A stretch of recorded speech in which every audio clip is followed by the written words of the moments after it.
how to download Adobe Creative Cloud on Windows, how to get it on your PC.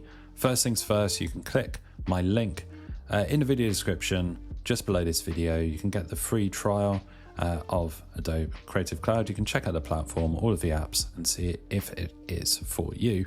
So once you have clicked that link, or you find yourself on this page or a similar page, you will click on this download Creative Cloud button, and just like that, the Creative Cloud full suite of Adobe apps will be downloaded to your downloads location. Now, depending on the setup of your Windows machine, you will find that in your default downloads location.